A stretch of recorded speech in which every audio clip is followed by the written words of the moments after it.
I don't know how many of you have ever heard of an ibex. It's a variation of a goat that is known to live in very harsh environments, such as desert or mountainous regions. I recently saw a little tidbit, a little news bit about this particular animal, and I found it very fascinating. It basically highlighted what makes these animals so special. There were these steep mountains, so instead of it going almost like a cone and going up on an angle, it almost looked like it was just going straight up and down. So very high and very steep. And here are these two ibexes. There was one little baby and one looked to be an adult. And slowly but surely, they were working their way up the side of the mountain. The goal is to get to the part of the mountain where it has the salt deposits and the minerals embedded in its facade, as these are the minerals that not only help them nutrition-wise, but it's also something that they really crave. It's like a treat for them. It's something that they are very dedicated in getting to. And so it is that craving that sort of kickstarts their journey. So again, these ibexes, they're making their way up this high mountain. And the road up is very treacherous. Besides it being very steep, the facade was very jagged. It's very jagged, it's very ragged, there's nothing smooth about it.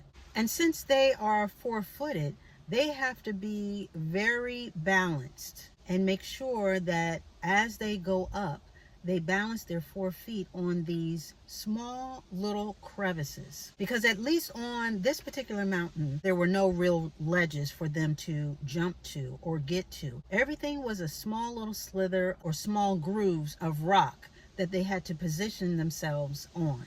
Quite precariously, I must add. So here they are jumping from crevice to nook, carefully keeping their balance, just so that they can go higher and higher towards their goal, towards these salt deposits that they desire so much. So much so that they are willing to risk their lives to get to it. But they're used to this, and they are built for the challenge, as they are light-footed and they're very nimble. And with each little jump, and each little click of their hooves, they inch closer and closer towards their goal. I'm telling you, with me watching this, a couple of times it got a little scary, especially with the little one. The little one wasn't as seasoned as the adult, as you can imagine. A couple of times it stumbled and lost its footing. A couple of times it seemed like he was going to fall, as it's literally trying to follow in the footsteps of the adult ibex, because again, at a certain point, at a certain height, if they were to lose their footing, that would not be good. But undeterred and very goal oriented, this little one kept going and going and going until he too, they both reached the salt deposits. They both reached their destination, got to the mineral deposits, and were able to enjoy the fruits of their labor. And I've seen other little clips where there's a whole group of ibexes, each making their way up towards these deposits. And again, it's so innate to them to trespass the mountain in such a way that they are not only nimble going up, but they don't even knock into each other as they are going up. Though they may stumble, they are able to put their little round hooves on these tiny little slits of rock, and all the way I never saw them look back, never saw them look down. They just kept going up, up, and up, and figuring out and finding their way up towards the top of the mountain. Amazing. A couple of days ago, I really wasn't feeling well. I mean, it was out of the blue. My stomach was hurting, my head was pounding, a lot was going on. I mean, I felt so bad that I was calling on God. I mean, that's how bad I felt. I thought I was out of here, not to be too dramatic.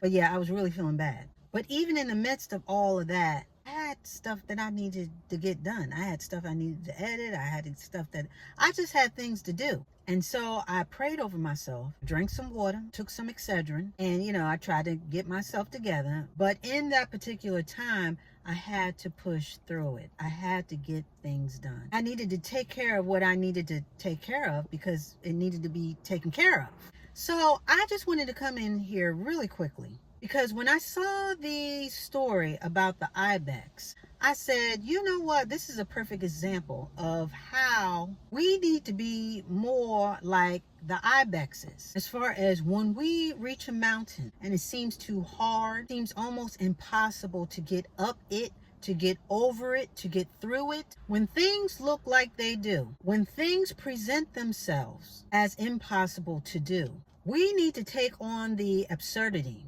of believing that we can do it. No matter how high that mountain is, no matter how small those crevices, how ragged and jagged the edges are, somehow, some way, we can get our footing and work our way up that mountain, slowly but surely, towards our goals. We need to recognize our strengths. We need to become more adaptable. We need to be able to adapt to harsh environments. We need to have the confidence, the absurd confidence of the Ibex, that no matter how treacherous the road is, no matter how dry the desert is or how it may seem, that no matter what, God built us for this challenge. God built us for this journey.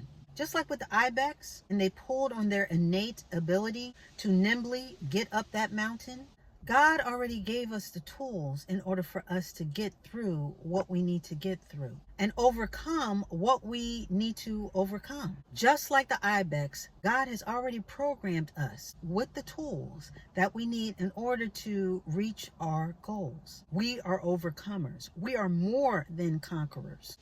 That's biblical, meaning that's in the Bible. God has already given us the gift of being able to move forward and upward. Now, a lot of us, we're not tapping into it, but now is the time to do that. You know how I am. Y'all know me. From time to time, I'm going to come in here and I'm going to remind you of not only who you are, but who you come from. So here I am again, reminding you yet again.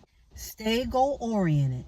Do not give up. Keep going forward. Be agile and sure-footed. Keep working from little ridge to little ridge, slowly but surely working your way towards your goal, towards your destination, towards your dreams. And don't stop until you get there. You have a message, whether it's writing a book, whether it's doing a play, whether it's speaking in front of people and being a motivational speaker. You have a goal, whether it's earning some type of degree, whether it's working your way up the ladder of a company or starting your own company. You have a vision for your life that was put on your heart for a reason, and you have to see it through. Onward and upward. Don't stop and don't look back.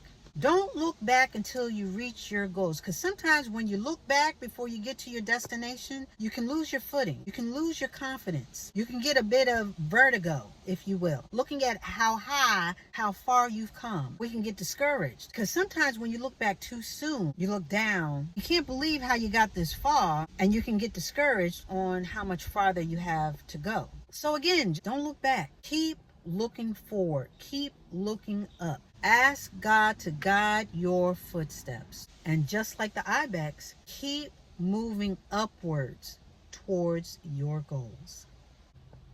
And with that, we are going to put a button on it.